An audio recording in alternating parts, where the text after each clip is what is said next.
This not just a channel, it's a movement. We built this off loyalty, reactions, and respect. Now you one of us. Welcome to MalReactTV, family only.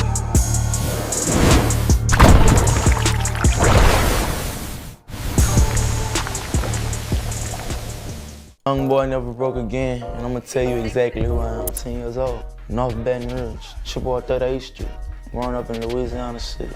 I think I need help. I got an anger problem. And actually hurt someone, and now I'm sitting back like, damn, I can't do it all in one day. New at 10 tonight, rapper NBA YoungBoy and a female companion are in the Atlanta City jail tonight. Atlanta police say they arrested the two at a downtown hotel. Picture this, a 7-year-old boy writing rap lyrics in his notebook while his father sits in a cell facing 55 years. His mother, out living her own life. His grandmother, the only person who ever truly loved him, and she's about to be taken away too. By the time Kentrell Deshaun Gaulden turned 16, he'd already survived a broken neck, witnessed his best friend murdered at a memorial for gun violence victims, caught an attempted murder charge, and lost the only maternal figure who ever cared about him. Most kids that age are worried about prom and college applications. Kentrell was facing decades in prison while simultaneously becoming one of the biggest rappers on the planet. This is the untold story of NBA YoungBoy, but more importantly, this is the story of the Gaulden family. The broken homes, the absent parents, the grandmother who tried to save a child from the streets, and the cold reality of North Baton Rouge that shaped one of rap's most prolific and controversial artists. I'm talking about a kid who grew up on 38th Street in one of America's most dangerous cities, where the robbery rate is double the national average and young boys don't make it to 20. A kid whose father taught him that robbery was in his genes. A kid whose uncle got his head blown off during a lick. A kid who had nobody, absolutely nobody, except one woman who would die before she could see him make it out. By the end of this documentary, you're gonna understand why YoungBoy raps with so much pain in his voice. You're gonna understand why he can't trust nobody, why he moves the way he moves, and that's crazy. Like, see, I like how he finna break it down. Not only that, man, you know how I be saying, like, you can hear the pain, man, like, you know what I'm saying? And I see everybody hear that. Why he says the only time he feels love is when he walks on stage. This ain't just another rapper story. This is about survival, abandonment, and what happens when the streets raise a child that the system forgot about. Stay locked in because the Gaulden family story is darker than you think. Let's start from the beginning. North Baton Rouge, Louisiana. Specifically, 38th Street and Chippewa. This ain't the Baton Rouge you see in LSU football games or downtown tourist spots. This is the North Side, where gunshots are more common than ice cream trucks, where young boys are recruited by gangs before they hit puberty, and where the cycle of poverty and violence has been spinning for generations.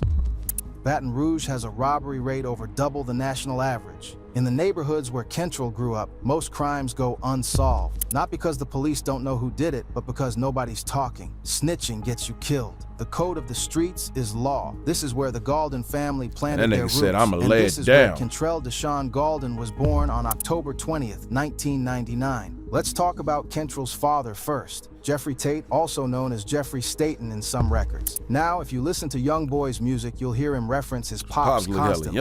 But here's the thing, YoungBoy barely knows this man. In his own words, "My daddy in jail. I talk to him every day. He just been wanting money, and though I still call him daddy to make him feel like somebody. I barely know him though." Think about that for a second. Yeah, I remember that line. YoungBoy talks to his father every day, sends him money, calls him daddy, but he doesn't actually know him. He ain't seen the dude since he was 4 years old. So what happened? Why has Jeffrey Tate been locked up since YoungBoy was a little kid?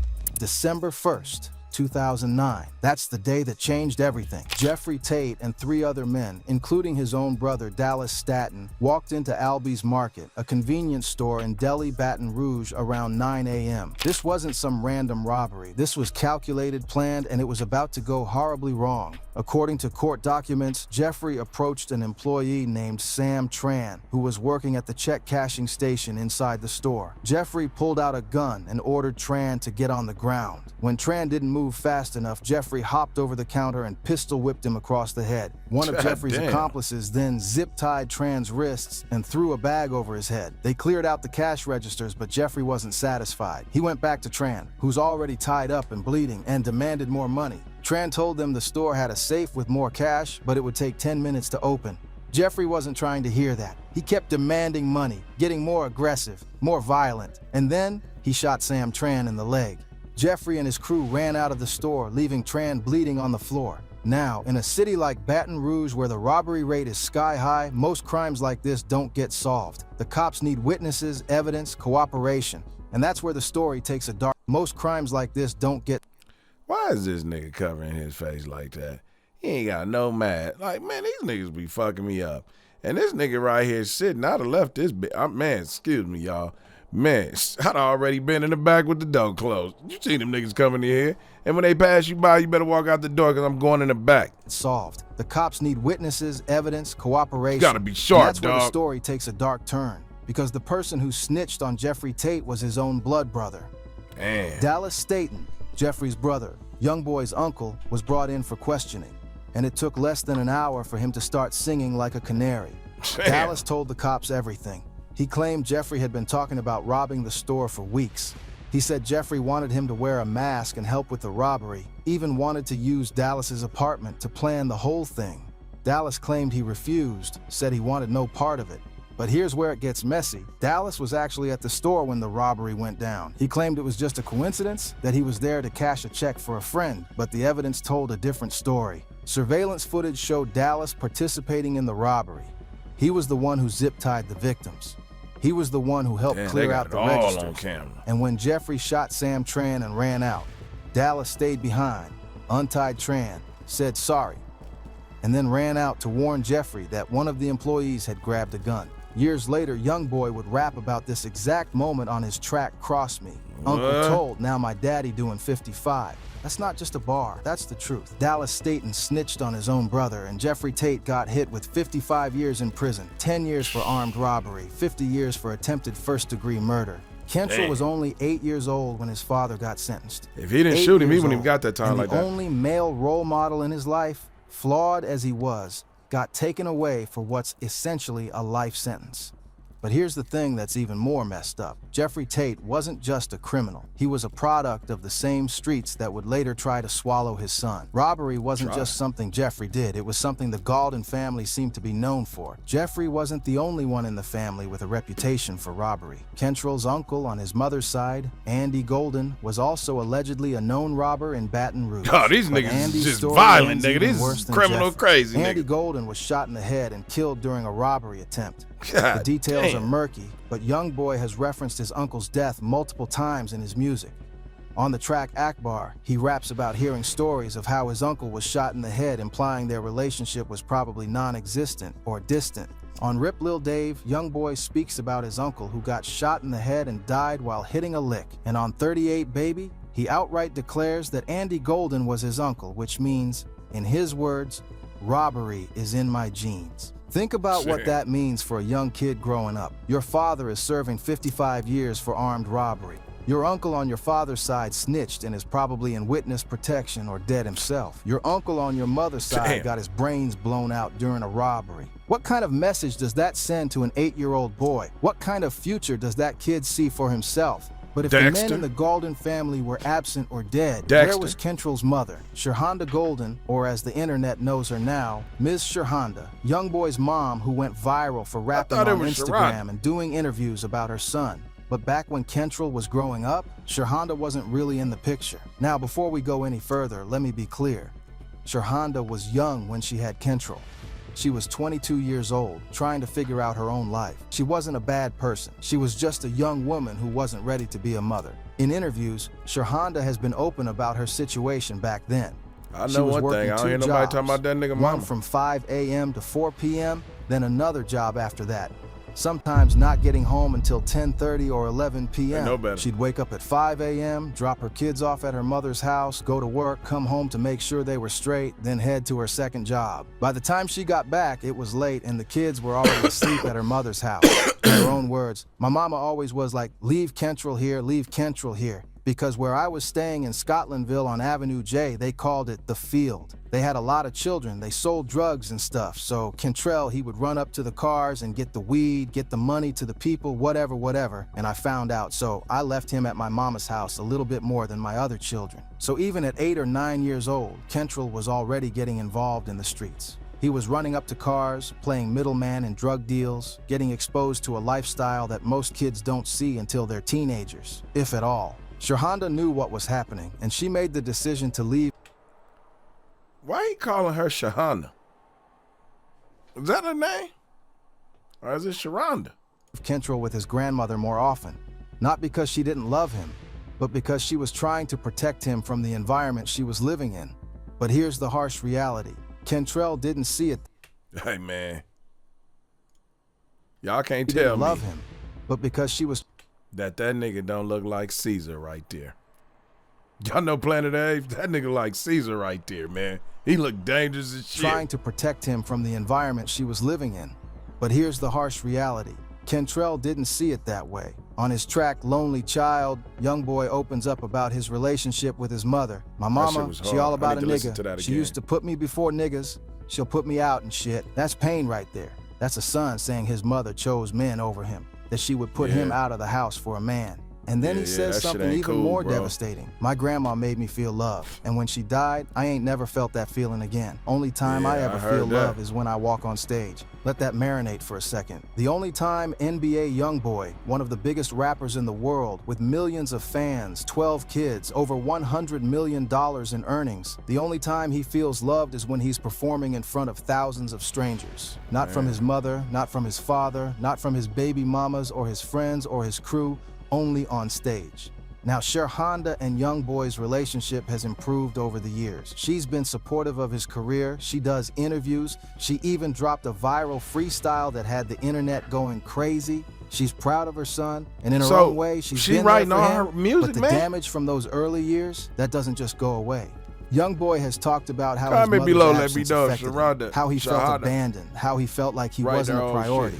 And when you combine that with his father being locked up, his uncles being dead or in prison, and the streets calling his name, you start to understand why YoungBoy became the person he is today. But there was one person, one woman, who gave Kentrell the love he desperately needed. Her name was Alice Gaulden, and she's the reason YoungBoy survived long enough to become a rap star. Alice Gaulden wasn't supposed to raise her grandson. She was already in her 60s when Kentrell was born, living in North Baton Rouge on 38th Street in a neighborhood where gunshots were the soundtrack to daily life. But when Kentrell's father went to prison and his mother couldn't provide stability, man, you can hear, bro, like every time he speak, bro, he talk about his grandma.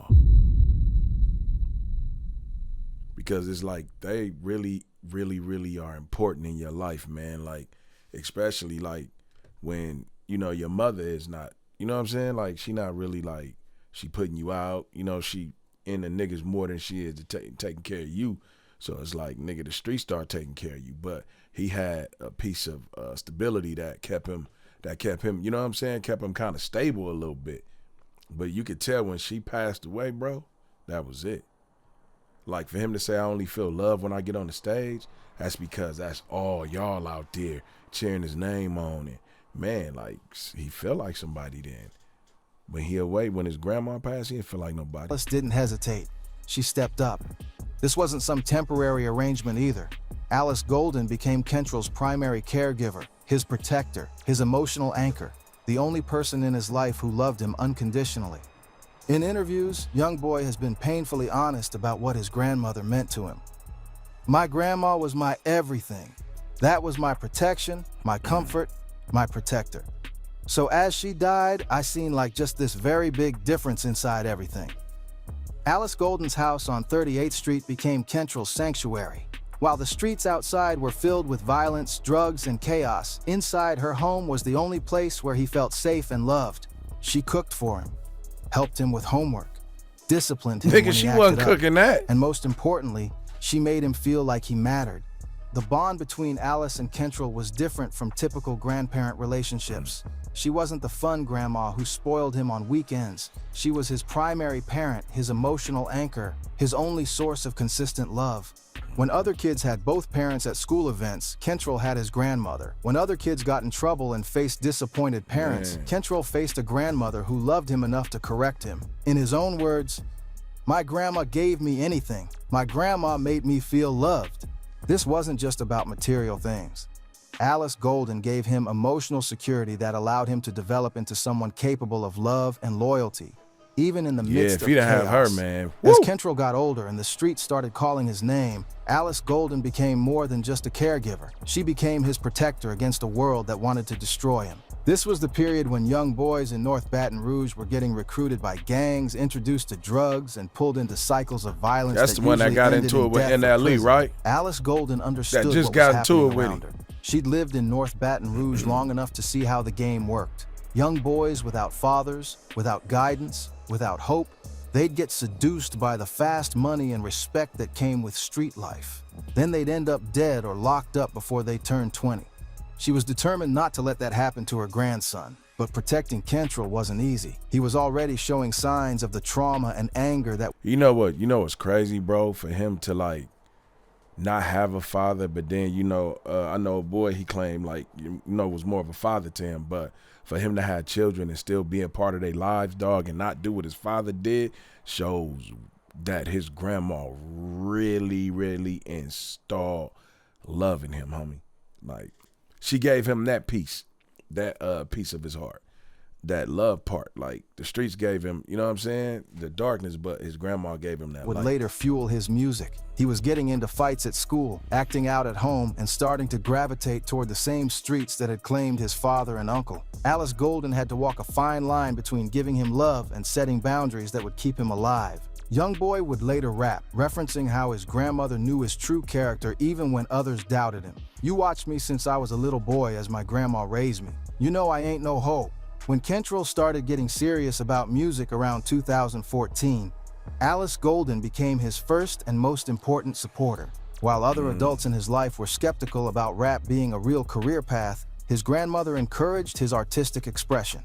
She understood that music might be his way out of the streets. Wow, see? This support was crucial during Kentrell's early development as an artist. He was writing songs about pain, trauma, and street life, topics that might have concerned other guardians.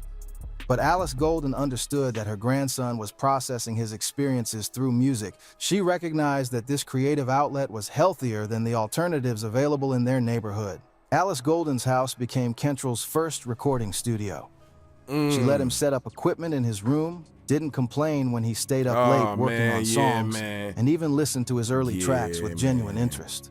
For a teenager trying to find his voice as an artist, having that level of support from the person who mattered most to him was invaluable. When he needed money for studio time, she found ways to help. When he needed transportation to recording sessions, she made it happen. When he needed someone to believe in his dreams, she was there. As Kentrell's music career started gaining she just didn't want him in them streets, man. I'll do anything I gotta do health began to keep him declining. right. She was getting older, dealing with the stress of raising a teenager in a dangerous environment and facing her own health challenges. But even as her physical condition deteriorated, her emotional support for her grandson never wavered. This period— But what people don't be realizing too, though, man, is like when you have like a mother or a grandmother, they stress get a lot more deeper when having you, because when you leave that house, man, they're worried. Now imagine how his grandma was, and she knew, like, you know, he was in the street. She knew what kind of, you know, what kind of guy he was. She knew. But like, just imagine though, bro, like her every day being more worried than his mother is because she take care of him. So you gotta think that put wear and tear on your heart too. Even with your mothers, man, you know what I'm saying? That stuff put wear and tear on their hearts because every day they're in fear if something gonna happen to you. But you know what I'm saying? I know before my mom passed, she kept my name in the Bible. You know what I mean? Like, so yeah, hell yeah, man.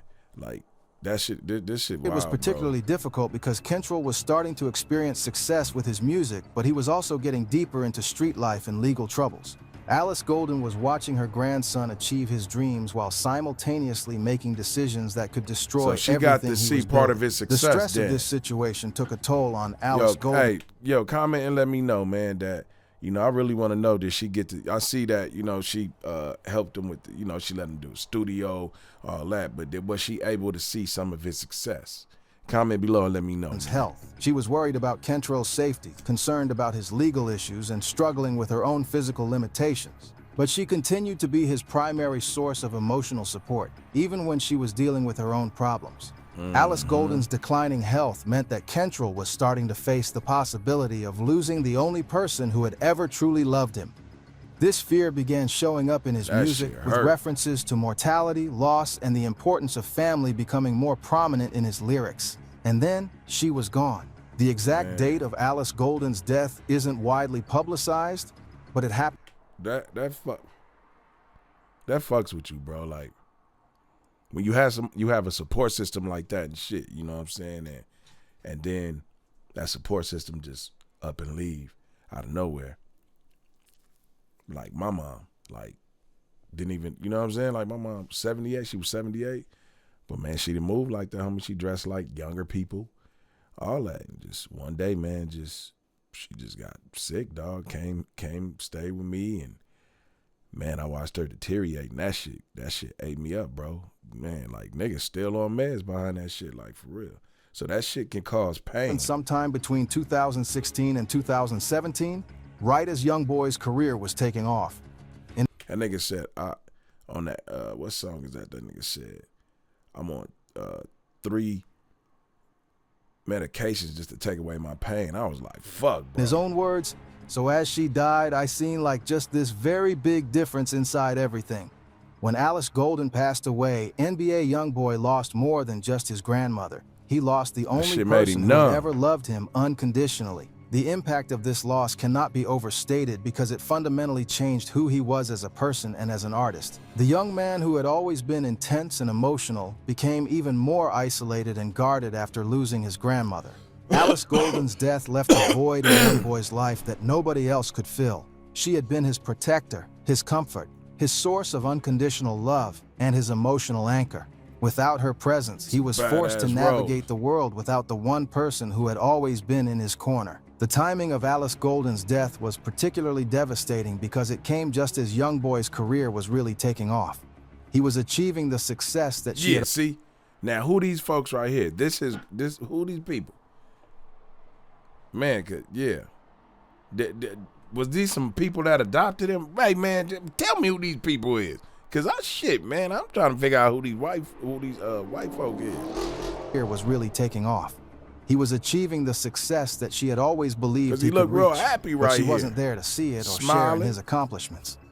The person who had supported his dreams from the beginning was gone, just as those dreams were becoming reality.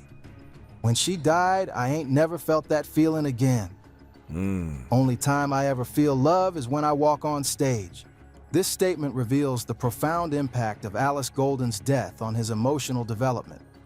The loss of unconditional love at such a crucial time in his life left him unable to trust or connect with people in the same way. The grief from losing Alice Gaulden also became a major theme in YoungBoy's music. Songs about loss, pain, and the I want to absence see the of shit he genuine talking about. They love said y'all became say more he frequent painted in his face. catalog. He was processing his grief through his art, but he was also sharing his pain with millions of fans who connected with his vulnerability. But before Alice Gaulden died, before YoungBoy became a rap superstar, before the fame and the money and the millions of fans, there was a little boy trying to survive in the streets of North Baton Rouge.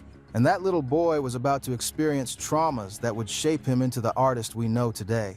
Before we talk about YoungBoy's entry into the streets, we need to talk about an incident that happened when he was just a toddler, an incident that left permanent scars, both physical and emotional. Kentrell Deshaun Gaulden broke his neck as a young child. Not fractured, not sprained, broke his neck.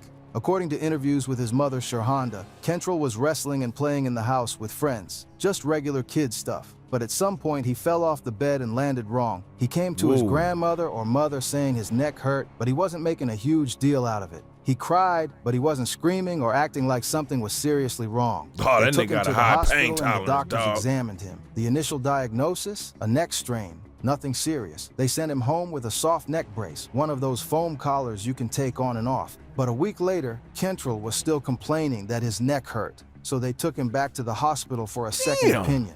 That's when the doctors discovered the truth. Kentrell's neck was actually broken. Not strained, broken. The hospital had missed it the first time. They'd sent a child home with a broken neck, thinking it was just a minor strain. In Shirhanda's words, they said strain and break is the same thing. Even when you have a fractured arm, they'll still put it in a sling. They just had it in a little soft neck thing you could put on and off at first. Once they discovered the break, Kentrell had to wear a halo brace, a medieval-looking contraption that screws into your skull and keeps your head completely immobilized while your spine heals. For a young child, this was traumatic. He couldn't move his head. He couldn't play like other kids. He was trapped in this. Damn, that nigga was on some RoboCop shit, so he had to move like this and shit. Like, man, can you imagine? And I know he had to be like that for a long time. Months. And when the halo brace finally came off, Kentrell was left with 3 permanent scars on his forehead. Scars that are visible to this day. I was trying to figure out what those scars was, bro. Man, see, I'm glad I watched this too, man. Like, I was trying to figure out how did he get those scars. Those scars became a part of his identity. They're in every photo, every music video, every interview. They're a constant reminder of childhood trauma, of pain, of survival.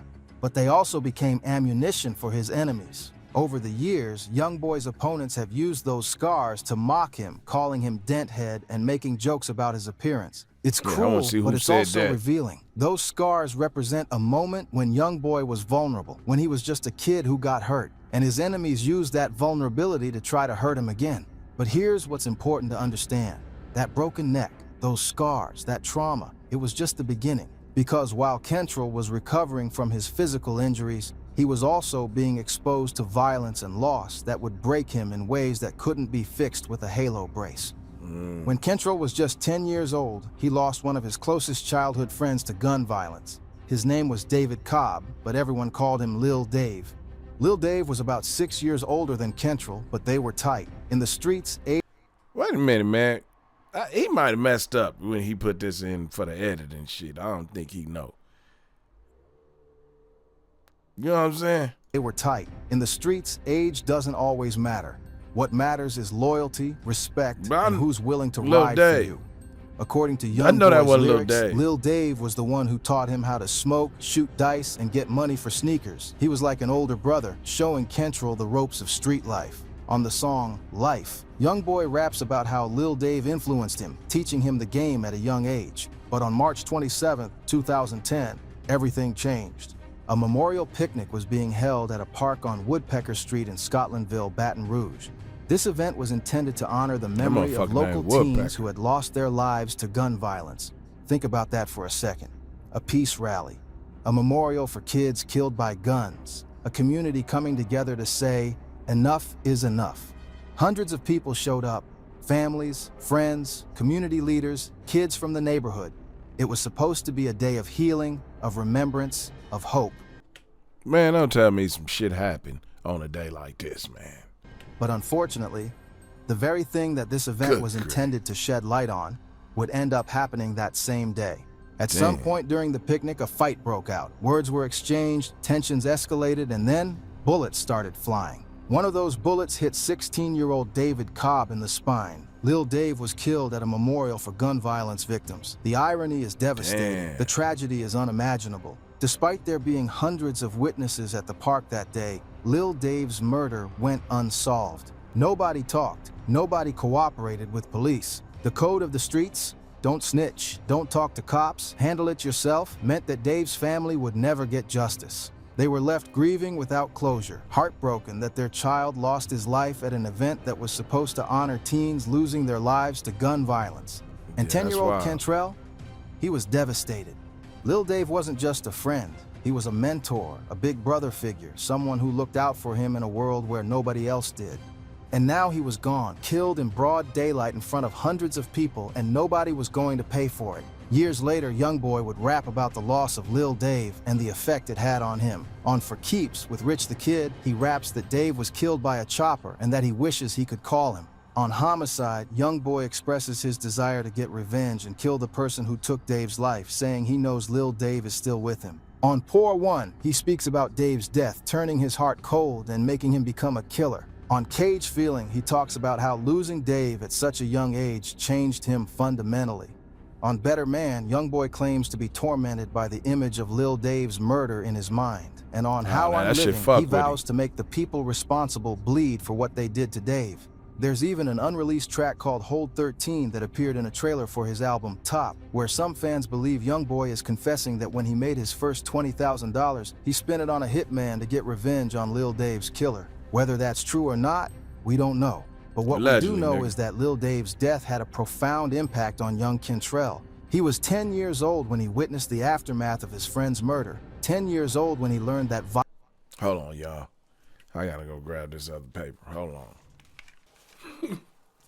Man, my stomach was growling. Violence could take someone away in an instant. 10 years old when he realized that the streets don't care about peace rallies or memorials or families crying for their children. The streets only care about survival. And if Kentrell was going to survive, he needed to become someone the streets couldn't touch. With his father locked up, his mother absent, his grandmother struggling to protect him, and his friend murdered in front of hundreds of people, Kentrell made a decision. He was going to jump off the porch. He was going to become a product of his environment. He was going to become everything the streets taught him to be.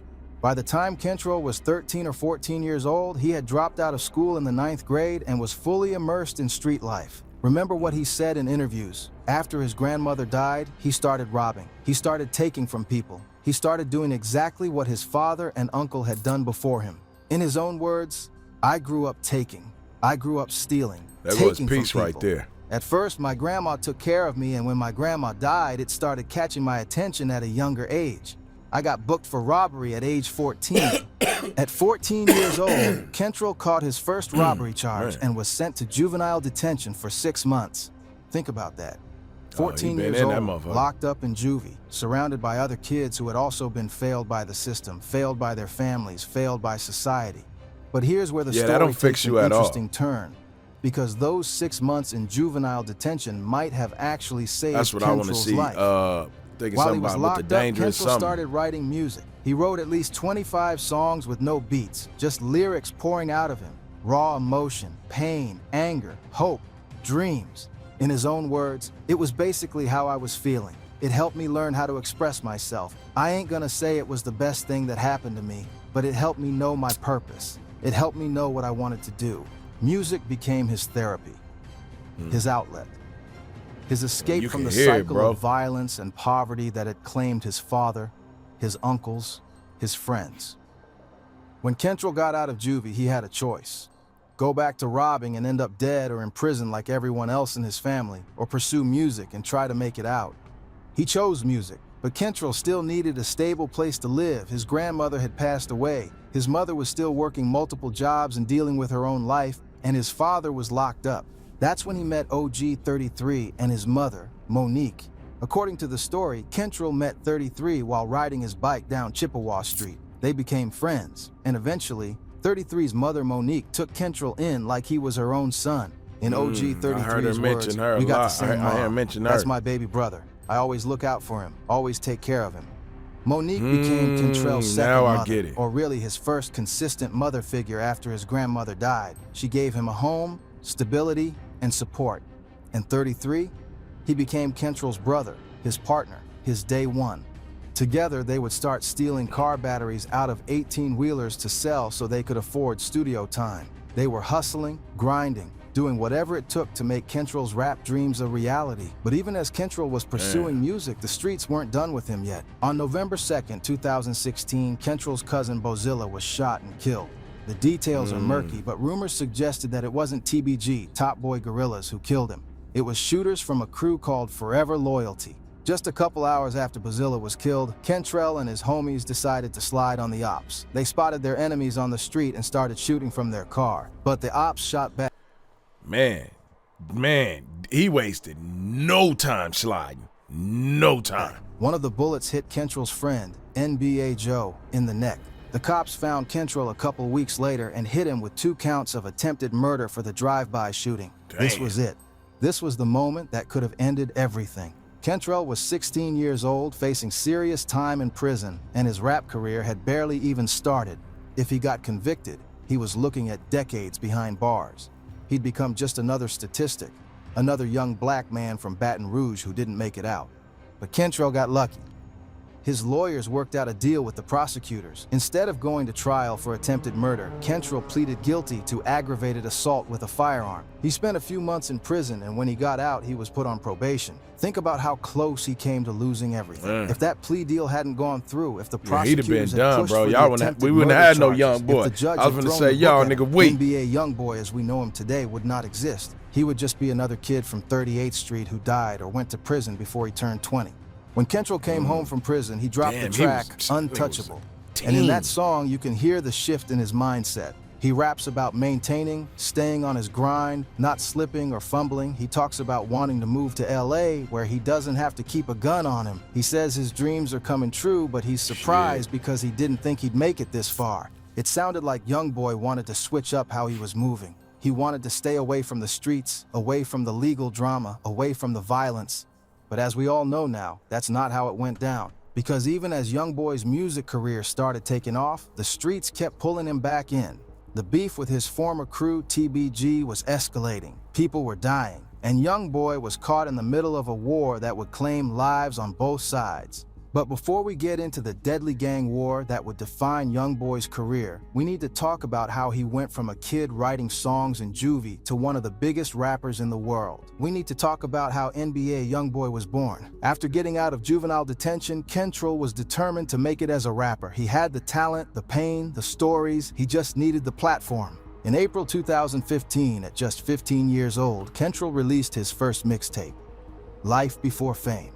Life Before Fame featured tracks like Homicide and Range Rover, showcasing a 15-year-old with skills far beyond his years. The album opened with an intro where YoungBoy mentioned an affiliate named D-Dog catching a body, immediately setting the tone that this wasn't some kid playing rapper, this was someone with real ties to the streets. Throughout the project, YoungBoy painted a menacing picture of his position in the local gang hierarchy, mentioning how he could rely on NBA Lil Pap to go handle business for him. He also shared his experience with revenge, talking about how he witnessed somebody put his uncle's killer in a casket and how the deceased man's brother was now after him. This first mixtape was released under the banner of TBG, Top Boy Gorillas, the crew that initially took YoungBoy under their wing.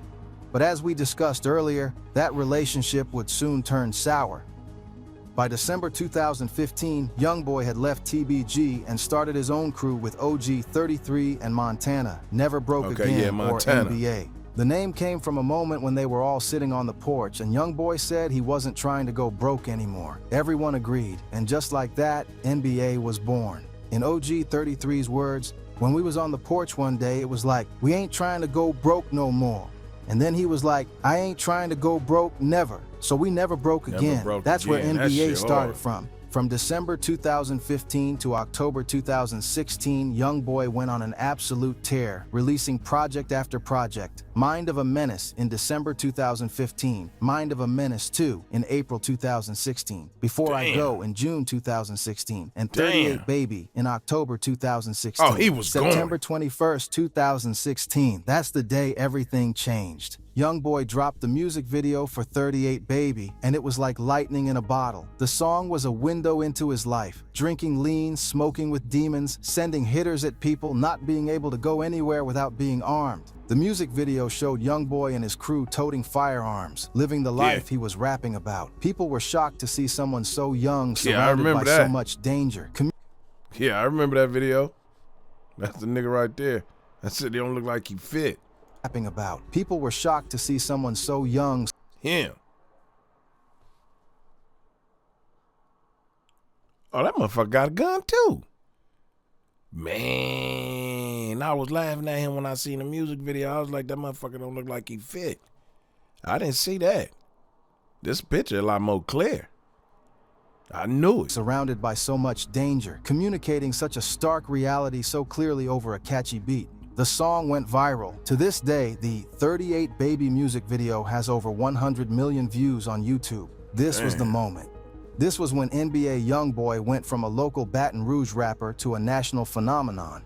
The full 38 Baby mixtape dropped on October 28, 2016, and it came with major cosigns from Louisiana legends. Kevin Gates appeared on the track Ain't Too Long, and he was so impressed with YoungBoy that he got a portrait of him tattooed on his right leg. Boozy Badass invited YoungBoy to feature on his track My Lil No I. giving him the stamp of approval from one of Baton Rouge's most respected rappers. And just a week later, YoungBoy dropped Mind of a Menace 3, which featured a remix of his song Murder with Atlanta blood rapper 21 Savage. With all this momentum, the music industry came calling. And he ain't need Record none of labels them were niggas. offering multi-million-dollar deals. Managers and agents were fighting to represent him. And that's when Fee Banks entered the picture, a Louisiana industry legend who had helped Lil Wayne start Young Money and previously managed Kevin Gates. Fee began advocating for YoungBoy, putting him in position to field offers from major labels. But here's what made YoungBoy different from other rappers. He didn't wait for the perfect moment or the perfect deal. He just kept dropping music. While other artists were dropping one project a year, YoungBoy was dropping 4 or 5. While other artists were overthinking every song, YoungBoy was recording his raw emotions and putting them out immediately. This strategy of flooding the market with music would become his signature move. It kept fans engaged, kept his name in the conversation, and built a loyal fan base that would ride with him through everything that was about to come. By the end of 2016, 16-year-old Kentrell Gaulden had transformed into NBA YoungBoy, one of the hottest young rappers in the game. He'd survived a broken neck, the loss of his grandmother, the murder of his best friend, an attempted murder charge, and the dangerous streets of North Baton Rouge. He'd gone from stealing car batteries to pay for studio time to fielding million-dollar record deals. He'd gone from sleeping on an air mattress at Montana's house to performing sold-out shows across the South. But success came with a price. He up there with all of them, because as YoungBoy's star rose, the target on his back grew bigger. The beef with his former crew TBG was escalating into a full-blown gang war. People were dying, and YoungBoy was caught in the middle of it all. The streets that raised him weren't ready to let him go. So where does that leave us today? NBA YoungBoy is one of the biggest rappers in the world. He's had multiple #1 albums. He's accumulated billions of streams. He's made over $100 million.